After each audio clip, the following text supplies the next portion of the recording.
Hey everyone, back with another edition of Animal Facts. If you've been watching my page, you know it's been a really long time since I've done an Animal Facts video. In fact, it's been about a year or so. That's because I mainly focus on my Sunday story time. Like this week, when I read I Eat Poop, a dung beetle story.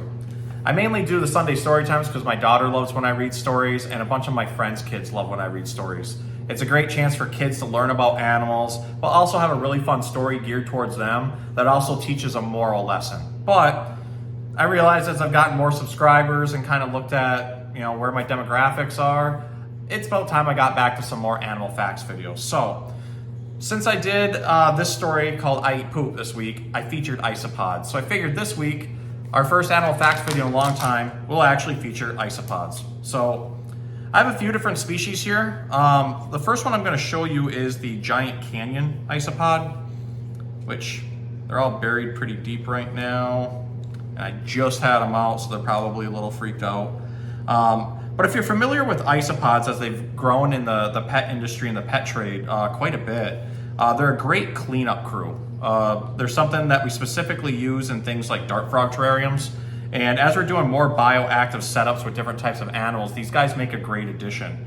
Now, the cool thing about isopods, and I just had one and I dropped it,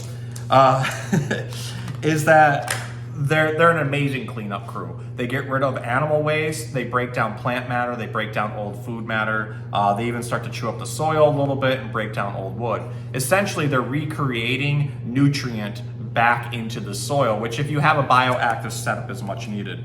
So for example, this one I have is actually the Sevillas, which are a Spanish species. These guys get pretty big. This one's almost an adult up to juvenile, but they can get about an inch long.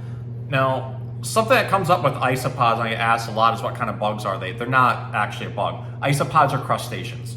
Their closest living relatives are all ocean-bearing animals. So they're the only terrestrial species of these. Now, you've probably called them different names growing up, from like potato bug, pill bug, roly-poly, you name it. They have a lot of different names to them, but they're completely harmless. One thing you want to watch out for if you do have them in a terrarium is making sure you're getting the right species. Most of these guys like humidity to some extent. There's a few drier species. Not a lot of them like it tropical. So you got to really be careful with what you're picking out within the pet industry, what type of environment they're going to be going into and how well they'll do.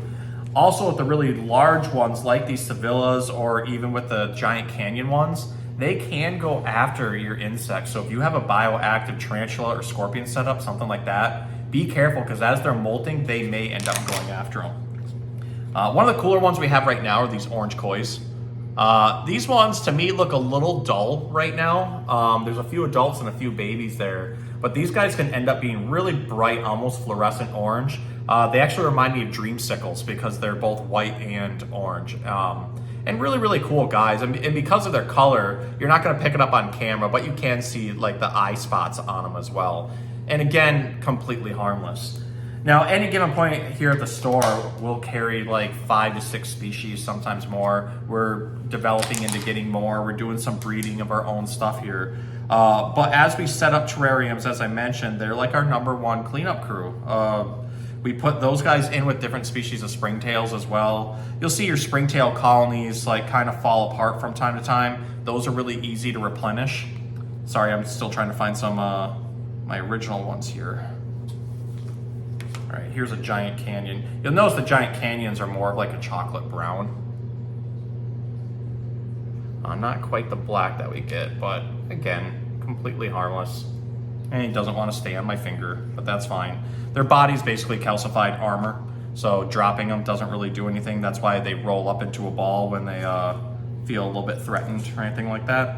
But really cool animal. I know not like the most like highlighted thing I could show or most showy animal or colorful for my first animal facts video in a while, but they're becoming more and more popular in the pet trade, especially like people setting up vivariums. So really look into it. Cleanup crews are absolutely essential. And if you've ever set up a vivarium, you'll know that just like having things out in the wild, you're gonna have multiple layers. And really what I end up recommending is that, especially with dart frogs, the way I set them up, I usually do about 3 or 4 inches of a drainage layer. That can be pea gravel, any type of rock really, hydroton. I like to do a layer of screening, and then I usually do 2 to 3 inches or so of AVG mix and another 3 or 4 inches of sphagnum moss.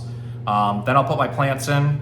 I put them right down to the AVG mix layer, and then I'll add a layer of live moss over top of them, and then I start putting my plants in, putting those around, and then decorating with driftwood. And then finally I'll start to add in my isopods as well as springtails. I will tell you, and you guys will probably comment on this, everybody does it a different way. I've set up, I don't know, hundreds of vivariums, terrariums, paludariums throughout the years. Everything from like small 10-gallon ones all the way up to 200 plus gallons. The one thing I've learned throughout the years is we all have our own tips and tricks. I'm willing to learn from anybody that gives me tips on how to do it. I'm willing to partial out knowledge I have as well. I don't really think there's a right or wrong way to do it, although there probably is definitely some wrong ways to do them. But for the most part, we all have our things we like to use. Like I love using spray foam to put up my backgrounds. And instead of just spray foaming where my cork bark is, I'll actually do the entire back of the glass, press in all of my cork bark, put weights on it overnight, and then in the morning, wherever the spray foam popped through, I shave off.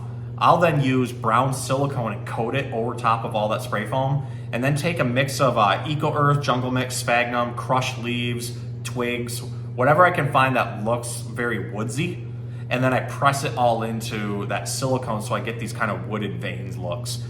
Some people, and the way I used to do it, and depending on the tank, sometimes still do, is only silicone behind the cork bark and then fill it with sphagnum moss and then live moss. But again, everybody has their own ways. Some people like shaving and carving down foam. Some like doing that to spray foam. To me, it's too time consuming. I'm not that artistic, so I don't really care to go that route. But maybe one day I'll try it out. But back to the matter at hand, once you get all that set up, having a cleaning crew is pretty essential. So I'm just starting to get into isopods, even though we've been carrying them at the store here for well over a year, since before I even started working back at Prusa. And if any of you know me, I actually was working at Prusa years and years ago, then came back after working in multiple zoos for about 8 years. So I've got a lot of experience back and forth with lots of different things. I love husbandry and enrichment are two of my favorites. I love naturalistic design factors. So making a bioactive terrarium and adding something in like isopods is actually one of my favorite things, especially when I worked at zoos here in Michigan and even Florida to an extent, making him as bioactive outside as I can, make him look natural to that animal's environment. So if you're thinking about making a paludarium or vivarium or doing any type of bioactive setup, even if it's just plants, it's still really good to have these cleanup crews in there. So I hope you guys enjoyed this animal facts segment. Like I said, it's been the first one in a while. If you're a new subscriber or you're someone just coming across this video, hit the subscribe button, tag people in it, send the link to people. I'm just genuinely enjoy teaching. I'm never going to tell you that I have all the knowledge on everything, because I don't. I love learning from other people. I watch other people's videos all the time. I'm always reading research papers. I just think the more knowledge we get out there for the general public, nevertheless the hobbyist group, the better. Because this is all about taking care of animals. That's my main goal, is that any of us, whether you're starting out with a leopard gecko, it's the first lizard you ever owned, or you've been keeping for 30 years and you're getting into really weird stuff, we can always learn something from one another. So with that in mind, I hope you enjoyed our first animal facts video in a really long time, and I will keep doing these. So have a good day.